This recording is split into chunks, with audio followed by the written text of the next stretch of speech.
Hey guys, Xlice here. So second half of 1.2 for Endfield is bringing a special headhunting banner. It's called the Fest of Brilliance. Since this one is different than usual, I'm going to break things down so you can see if it's worth for you to pull on. And I'll go through early potentials on the 4 6-star characters, since if you're pulling here, it's actually a good chance that you might get a dupe. Don't forget to like and sub if you enjoy Endfield content, and let's get into it.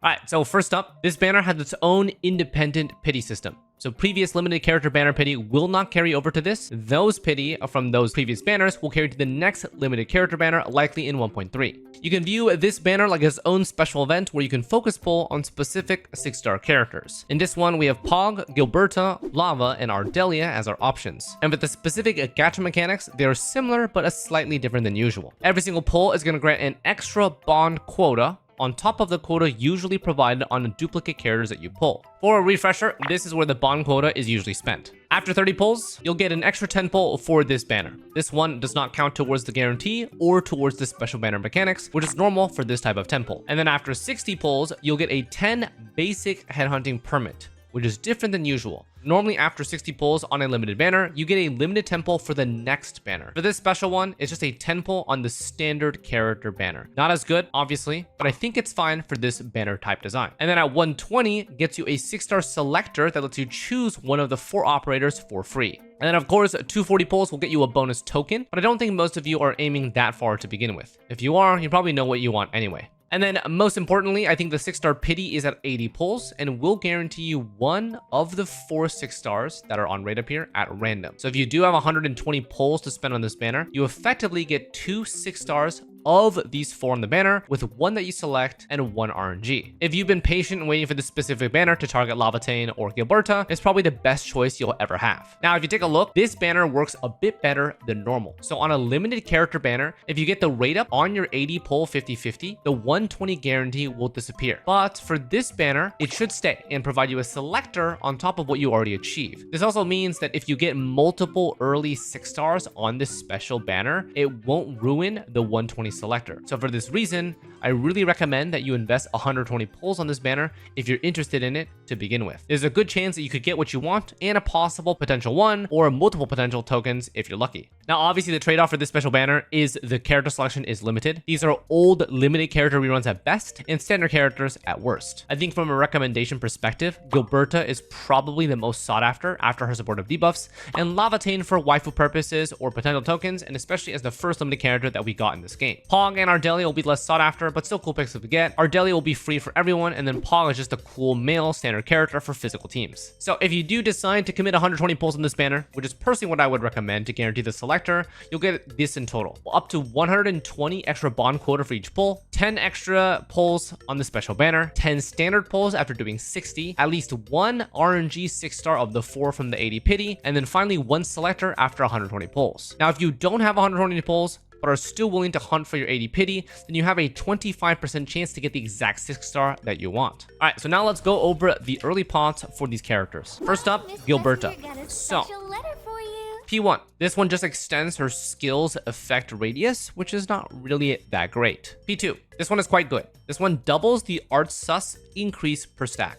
So let me show you what this means. So if we take a look at her vulnerability stacks on her ultimate, so the base amount at M1, which is maximum, is going to be 30% base and then 3% per stack of vulnerability, which is max 4. So this will be 42% art sus at max. So with P2, you're going to get 6% here per stack, which means you get a total of 54%, and only 3 vulnerability stacks are needed to hit that cap, which is quite nice. All right, so next up, we're gonna have laevatain. So this one's a fan favorite because she's like the OG, you know? So P1, this is probably her strongest one, in my opinion. This one's gonna give you 1.2 final damage on her battle skill, which is her main source of damage, whenever you hit like 4 melting flame stacks, and also it returns 20 SP. So this is pretty nice because the SP recovery is really nice long-term for extended fights. And then P1, this is where most of her damage is gonna come from. P2 is just stats, which are nice. And then P3 is the combustion value increase, which in my opinion is a little bit less valuable than P1. Obviously, P4 and P5 are ultimate related. That's pretty usual for P4, P5. So for these early pots, I would say that P1 holds the most value for her until you hit P4, P5. Right, next up, Ardelia. So she's gonna be like the free 6-star you get near the early stages of the game. So P1 is a real possibility, especially I feel like multiple build maybe have like P1 to P5, depending on how unlucky or lucky that you got. So P1 is gonna grant plus 8% physical and art sus with her battle skill.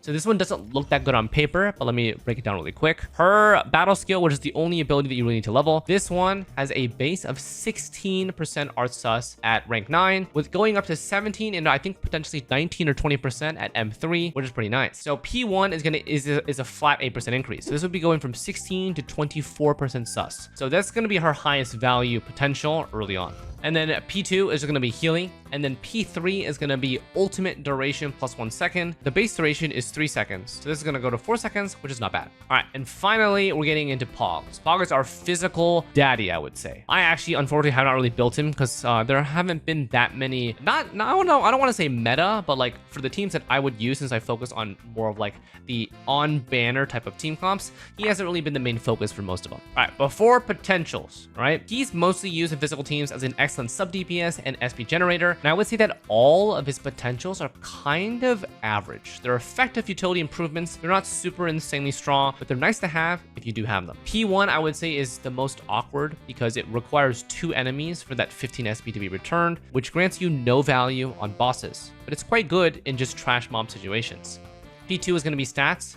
P3 improves his passive by about 25%. It reduces the max amount of SP needed on his talent from 80 to 60, and also plus 2 stacks, which is quite nice. And then P4 is going to be ultimate. P5 is also going to be combo skill. So overall, each of his potentials affects a little bit a part of his kit on top of the living banner, which is probably the most valuable, right? Because we get the attack 8% and artisancy plus 8. But overall, I would say for Pog, his are going to scale the least aggressively for your team roster. If you happen to use him a lot, then slowly scaling towards P5 is always nice. But overall, I would say for this particular banner, his potentials are probably going to be the least value for your roster increase. All right, so in total, these are my recommendations. Gilberta, aim for P2 if you can, if possible. P1 doesn't really do that much. For laevatain, P1 is good, and then if you really want to go further, P4, P5. Ardelia, P1 is best, P3 is okay. And then finally Pog, P1 is situational, it's pretty weak in boss fights, and then P3, 4, and 5 are average. All right, so overall, I viewed this banner as an overall positive.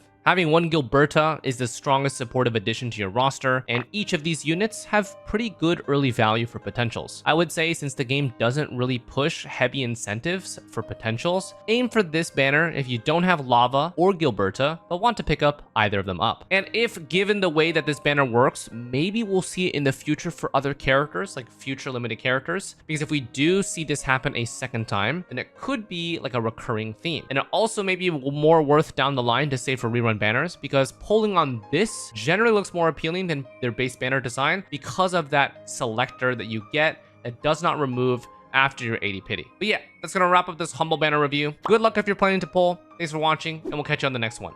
Take care.